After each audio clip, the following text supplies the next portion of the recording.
কোন মুখে আল্লাহর কাছে জান্নাত দাবি করব বলেন?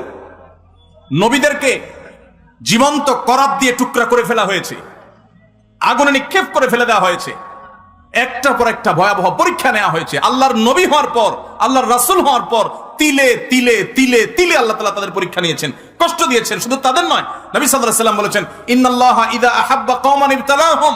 আল্লাহ যখন কোন জাতিকে, কোন সম্প্রদায়কে, কিছু মানুষকে যখন আল্লাহ বড় বেশি ভালোবাসেন, তখন আল্লাহ তাদের পরীক্ষা করেন, তাদের বিপদ দেন, মুসিবত দেন, একটার পর একটা, একটার পর একটা মুসিবত দিতে থাকেন, আল্লাহ পরীক্ষা করেন। আল্লাহ বান্দার ঈমানকে পরখ করেন। আমি কিছু মানুষকে দেখেছি, তারা বলেছে, ভাই নামাজ কালাম একসময় পড়তাম না, কই দিনকাল তখন এত খারাপ ছিল না, এখন নামাজ কালাম পড়া ধরছি, হালাল হারাম বাজ বিচার করা ধরছি, সুদ ছেড়ে দিয়েছি, ঘুষ ছেড়ে দিয়েছি, 2 নম্বর পথ ছেড়ে দিয়েছি, এখন দেখি ব্যবসা বাণিজ্য সব দিন দিন নাই হয়ে যাইতেছে, সব পায়ের নিচ থেকে মাটি সরে যাচ্ছে। আমি বললাম যে এটাই হলো আল্লাহর পরীক্ষা। আল্লাহর দিকে যখন আসে কেউ, আল্লাহর দিকে আগায়, সে কি আসলেই আগাচ্ছে কিনা, সে কতটা পিওর, তার ভিতর থেকে সে অগ্রসর হয়েছে কিনা, আল্লাহ তাআলা ধাক্কা দিয়ে পরীক্ষা করেন।